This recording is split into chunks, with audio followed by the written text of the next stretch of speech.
Hello বন্ধুরা, স্বাগত জানাচ্ছি কানাডা এবং কানাডার বাইরে থেকে যারা শুনছেন আজকের এই আলোচনা। আজকের আলোচনাতে মূলত ফোকাস করব 2024 সালে এবং 25 সালের আগে জাস্ট কানাডাতে কি ঘটেছে, বিশেষ করে টেম্পোরারি রেসিডেন্ট ভিসা নিয়ে। ইতিমধ্যে আপনারা বুঝতে পেরেছেন যে এখানে 23 লক্ষের অধিক অ্যাপ্লিকেশন রিফিউজ হয়েছে, রিজেক্ট করা হয়েছে। কি কি কারণে হয়েছে সেগুলোর কিছু কারণ এখানে হিন্টস আকারে তুলে ধরা হবে, এবং অনেকগুলো কারণ আছে যেগুলো প্র্যাকটিক্যালি আপনারা জানতে চাইলে অবশ্যই আমাদের সাথে হোয়াটসঅ্যাপ গ্রুপে যুক্ত হবেন। সেখানে অ্যাডমিনকে প্রশ্ন করবেন। আমরা সেমিনার করব ইনশাল্লাহ খুব শীঘ্রই, অনলাইনে সেমিনার করব, যাতে করে পৃথিবীর বিভিন্ন প্রান্তে যারা ছড়িয়ে ছিটিয়ে আছেন তারা শুনতে পারেন। আমরা অলরেডি রমজান মাসে 2টি সেমিনার করেছিলাম, তো রোজার কারণেই হয়তো বা অনেকেই অংশগ্রহণ করতে পারেননি। তো আমরা পার্মানেন্ট রেসিডেন্সি নিয়ে, টেম্পোরারি ভিসা নিয়ে আমরা সেমিনার করবো ইনশাল্লাহ। যাই হোক, আমাদের সাথে যুক্ত হওয়ার জন্য অবশ্যই লিঙ্কের মাধ্যমে যুক্ত হবেন। তো আপনাদেরকে আহ, সহযোগিতা করাটাই মূলত এখানে মেজর উদ্দেশ্য।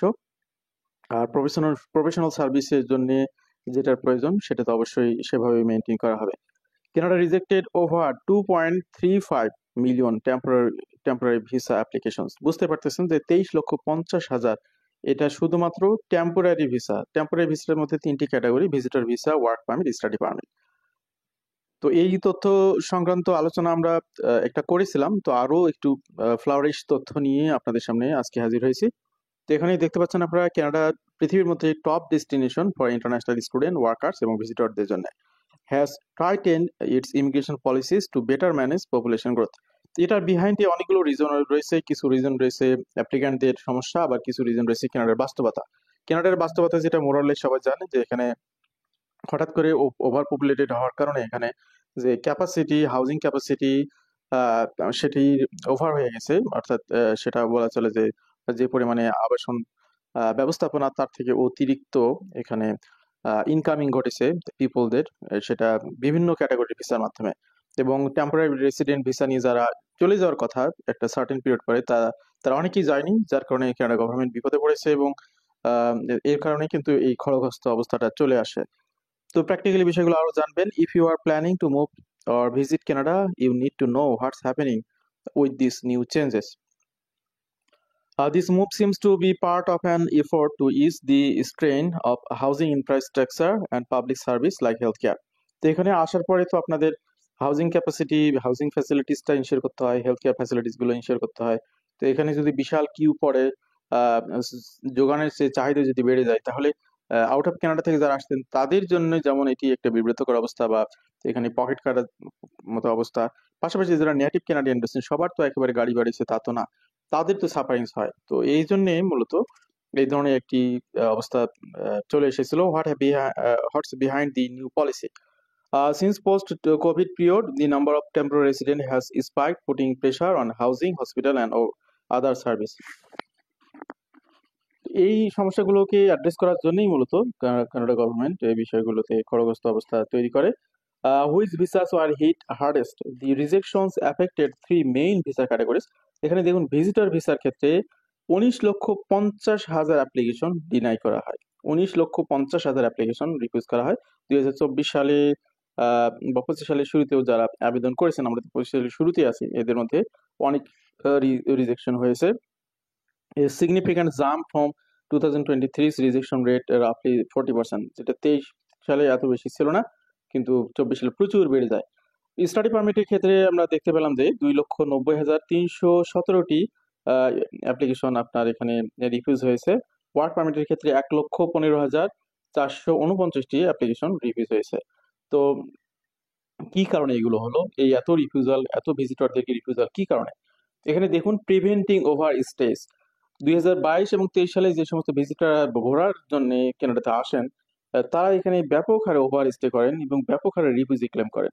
তো তারা, গভর্নমেন্টের তো একটা হিসাব থাকে যে যে সংখ্যক এখানে ভিজিটরকে ঢুকানো হচ্ছে, তারা তো একটা সর্বোচ্চ 6 মাস থাকবে, তারপরে তো চলে যাবে।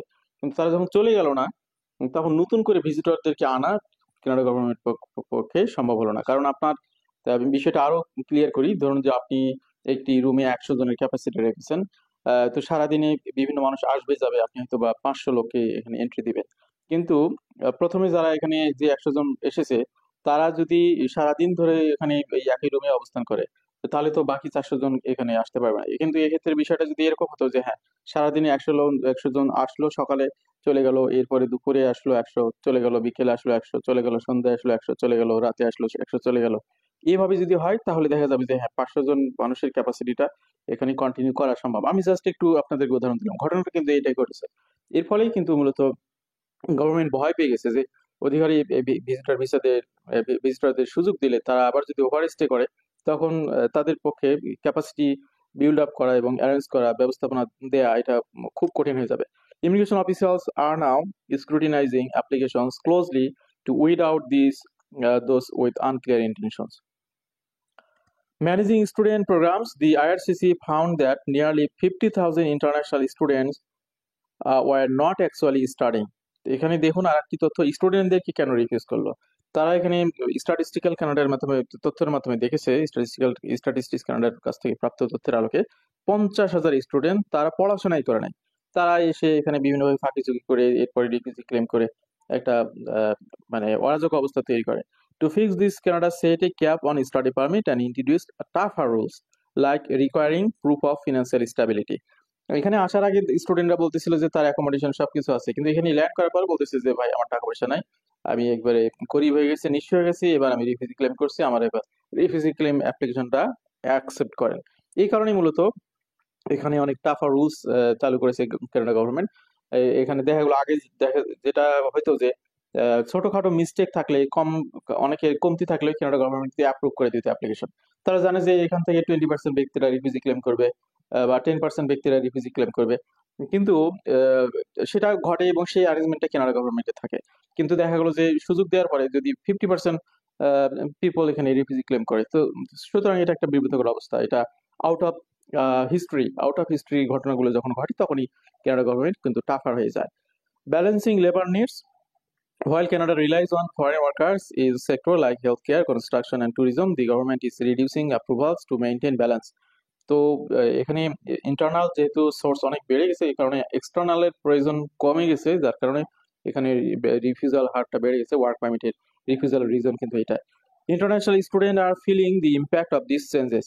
এখানে 2024 সালে একটি ঘটনা দেখুন, Canada limited the number of study permit and added strict requirement like providing you can support yourself financially. তবে যারা রিয়েল স্টুডেন্ট, যাদের ফিনান্সিয়াল স্টেবিলিটি ভালো, বিশেষ করে যাদের প্রুফ অফ ডকুমেন্ট প্রুফগুলো অনেক শক্ত, স্ট্রঙ্গার, তাদের কিন্তু অ্যাপ্লিকেশন রিভিউজ হয় না। আমরা দেখিনি, আমাদের প্র্যাকটিক্যাল অভিজ্ঞতা আমরা দেখেছি যাদের ডকুমেন্ট ভালো ছিল সবাই 100% অ্যাপ্লিকেশন অ্যাকসেপ্ট হয়েছে। If you don't meet this standard, your application could be rejected. As a result, some students are now looking at university in other countries. তো স্ট্যান্ডার্ড যদি কেউ মেনটেন না করতে পারে তাহলে তার জন্য আসলে কানাডা নট অ্যাপ্লিকেবল। তো তারা ইউরোপিয়ান কান্ট্রি বা অন্য এশিয়ান কান্ট্রিগুলোতে দেখতে পারে যেখানে অল্প খরচে পড়াশোনা করার সুযোগ রয়েছে। International student are feeling the impact of this changes in 2024। এটা আমরা মনে হয় দেখলাম মাত্রই। If you don't meet this standard, your application could be rejected. As a result, some student, এটা আমরা দেখেছি already. How will this affect Canada's economy? এটার কিন্তু একটা পজিটিভ এবং নেগেটিভ দুই ধরনের ইফেক্ট রয়েছে। পজিটিভ ইফেক্ট হচ্ছে পিওর টেম্পোরারি রেসিডেন্ট এখানে এন্ট্রি করার কারণে কানাডাতে housing pressure, health care pressure, অন্যান্য দ্রব্য মূল্য, বিশেষ করে রেগুলার যে কমোডিটিস গুলো প্রয়োজন হয় সেগুলোর প্রেশার অনেক কমে গেছে। এর ফলে জীবনযাত্রার মান বা এখানে ভারসাম্যটা রক্ষা করা সহজ হয়ে গেছে। এটা হলো পজিটিভ দিক এই রিফিউজালের। এখানে নেগেটিভ দিক যেটা, সেটা হলো যে কানাডাতে এজিং পপুলেশন সংখ্যা অনেক বেড়ে যাচ্ছে, এখানে অনেক বেশি রিটায়ারমেন্টে চলে যাচ্ছে পিপলরা। তো সেক্ষেত্রে কানাডা যেহেতু বায়োলজিক্যালি তাদের গ্রোথ রেট, বার্থ রেট অনেক কম, সেক্ষেত্রে ইমিগ্রেশনের কোনো বিকল্প নেই, অবশ্যই লাগবে। তো এই জন্য অনেক ওয়ার্কার, অনেক এমপ্লয়ার আবার এখানে চিন্তার মধ্যে আছে, কারণ ফরেন ওয়ার্কারদের তারা অল্প খরচে হায়ার করতে পারে, সেটা তাদের জন্য একটু সহজ হবে বিজনেসের ক্ষেত্রে। Immigration processing update for 2025। তো আমরা 2025-এ যেহেতু কথা বলতেছি, 25-এ কি ঘটতেছে এখানে আমরা দেখতে পাচ্ছি। IRCC has been managing 2 million applications at a given point in 2025 across all categories. তো 15 এপ্রিল পর্যন্ত প্রাপ্তির তথ্য আলোকে ইনক্লুডিং সিটিজেনশিপ, পার্মানেন্ট রেসিডেন্সি, এখানে যে ঘটনাটা ঘটতেছে সেটা হলো যে 9,47,200 টেম্পোরারি রেসিডেন্ট অ্যাপ্লিকেশন এখানে আন্ডার প্রসেসিং এ রয়েছে। সেখানে 5,32,700 অ্যাপ্লিকেশন, এগুলো স্ট্যান্ডার্ড টাইমের মধ্যে বা নর্মাল প্রসেসিং টাইমের মধ্যে প্রসেস হবে। 4,14,500টি অ্যাপ্লিকেশন এগুলো ব্যাকলগের মধ্যে চলে যাচ্ছে বা ব্যাকলগের মধ্যে থাকার কারণে এগুলো অনেক সময় নিয়ে প্রসেসিং হবে। তো স্বাভাবিকভাবে স্ট্যান্ডার্ড টাইমের মধ্যে এই 4,14,000 অ্যাপ্লিকেশন প্রসেস হবে না।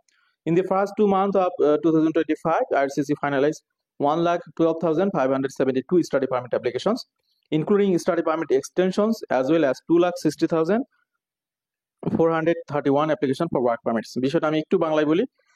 সেটা হচ্ছে যে তারা এখানে 2025 সালে প্রথম 2 মাসে এখানে 1,12,572টি অ্যাপ্লিকেশনের প্রসেস করেছে। এটা হলো স্টাডি পারমিট। আর ওয়ার্ক পারমিট প্রসেস করেছে 2,60,431টা অ্যাপ্লিকেশন। এখানে অবশ্য আবার এক্সটেনশনও রয়েছে, যারা অলরেডি কানাডাতে স্টুডেন্ট হিসেবে আছেন তাদের হয়তো বা স্টাডি পারমিটের মেয়াদ এক্সপায়ার হয়ে গেছিল, সেটা এক্সটেনশনটাও এর মধ্যে ইনক্লুডেড রয়েছে। IRCC is projecting that 38% of the overall temporary resident application will be in the backlog at the end of April 2025. তো টোটাল অ্যাপ্লিকেশনের 38% এখানে ব্যাকলগে চলে যাবে। টেম্পোরারি রেসিডেন্ট যে ভিসাগুলো রয়েছে, visitor visa, work permit, study permit, এই হলো অবস্থা। তো সামনে কি হতে পারে? 2026 সাল 25 সালেও এই স্ট্রিক্ট রুলগুলোই চলবে, যেটা বোধগম্য। তো কিছুদিন পরে ভিজিটর ভিসার সিস্টেমগুলো একটু সহজ হবে। যারা রিয়েল ভিজিটর তাদেরকে গভর্নমেন্ট ভিসা দিবে, আমরা যতটুকু জানি ইন্টারনালি। আর হচ্ছে এখানে স্টাডি পারমিট নিয়ে যারা আসতেছেন তাদের অবশ্যই ডকুমেন্টেশন গুলো অনেক ভালো থাকতে হবে। এবং এইরকম করলে হবে না যে আমি সাময়িকভাবে ব্যাংকের সাথে কথা বলে কিছু টাকা রাখলাম, এরপর আমার ভিসা হয়ে গেল, আমি কানাডাতে চলে গেলাম, কিংবা ভিসা হওয়ার পর আমি টাকাটা উঠাই ফেললাম। কানাডাতে কিন্তু পোর্টে আপনাদেরকে আটকে দেওয়ার একটা সম্ভাবনা থাকবে, কারণ কানাডা অলওয়েজ কিন্তু স্টুডেন্টদের হোল প্রোফাইল গুলো চেক করবে যে অ্যাকচুয়ালি এটা জেনুইন কিনা। আপনি কানাডাতে এন্ট্রি করার আগ পর্যন্ত কিন্তু ব্যাপকভাবে আপনার বিশেষগুলো স্ক্রুটিনি করবে। আপনি এন্ট্রি করার পরেও যদি আপনি উল্টাপাল্টা করেন, পরবর্তীতে এক্সটেনশন নিতে গেলে আপনার এখানে ঝামেলা হবে। এই জন্য স্টুডেন্ট ভাই বোনেরা খুব সাবধান। ভিজিটরদের ক্ষেত্রে আহ, এখন আলাদা করে এখানে কিছু বলছি না, এটা প্রয়োজনে আমরা সেমিনারে সংক্রান্ত আরো বিস্তারিত তথ্য আলোচনা করব। তো আজকের আলোচনা আমরা একদম শেষ পর্যায়ে চলে এসেছি।